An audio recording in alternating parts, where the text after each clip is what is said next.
It starts and stops RC here today. I want to do a short video. Well, I don't know if it's going to be super short, but this is a video of what I do on the FMS planes that come with the ball links. And I'm going to say anything 70 millimeter and up on the jets, and anything 1400 millimeter and up on the prop planes. These screws that I'm going to show you will work. They're 1 millimeter by 13 millimeters long. And what I do is I replace those little tiny screws that come out from the factory that hold the ball link onto the control horn. Now, I'm not belittling FMS for what they use. I do this because I've seen those little tiny screws work loose. If you don't do a pre-check every other flight and make sure they're tight, vibration from stuff can cause them to loosen, which will be a disaster. And I have actually seen, probably due to not checking them prior, crashes because those little tiny screws come out in flight. So I do this for added safety, security, and peace of mind on my part. I try to share this with everybody I can. So you guys be sure and share this. I'm going to move my camera. Hopefully I can get it closer so that you can actually see what I'm doing. And so this is a shout out to RC Texan. I was trying to explain to him what I do. And so hopefully he'll see this video. But let me get situated here and we'll get into it. So guys, I've done this many times. I don't know if you can see inside of my little container here. On the bottom here are a bunch of the screws I've replaced in different planes. And I keep all this stuff in this little organizer. I get these screws, washers, and nuts at Ace Hardware.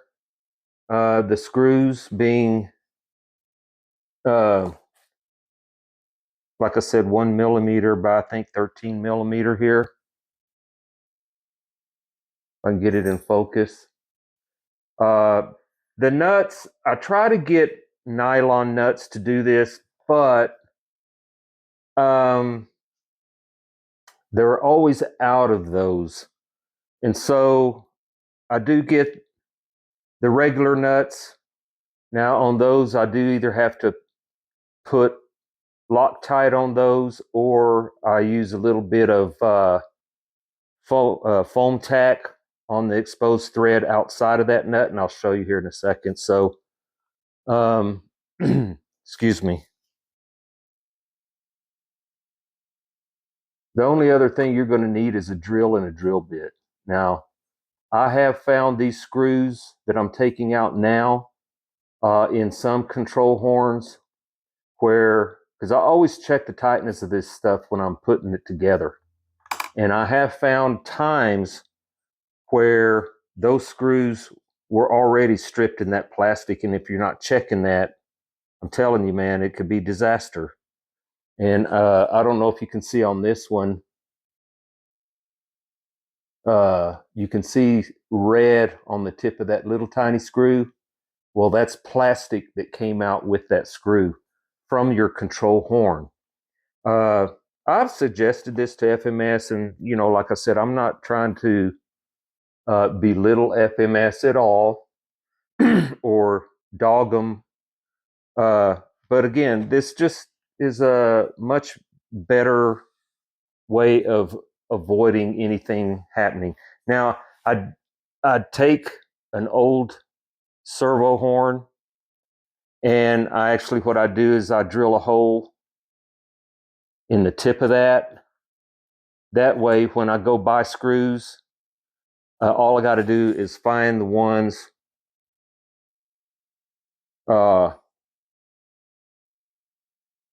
that fit that hole without any slop at all.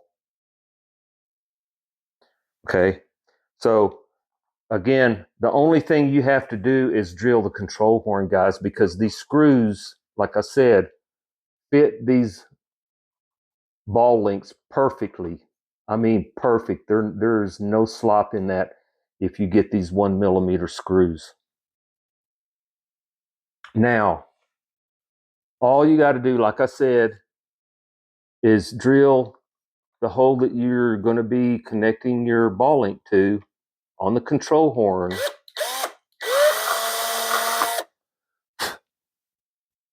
And that's pretty much it, guys.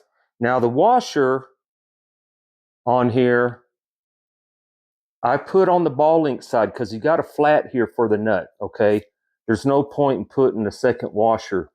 I put the washer on the ball link side. Now, I did go through when I assembled this, and when I set up my rates and my surfaces and linkages and all that stuff, everything's set up already prior to me doing this. So by doing this now, when I power it back up, everything should still be spot on as far as centered and everything as far as the control surface. I'm just changing out the screw. The tricky part sometimes is getting the nut not to pop off of my needle nose, because they will pop off, and hopefully I won't have that problem here.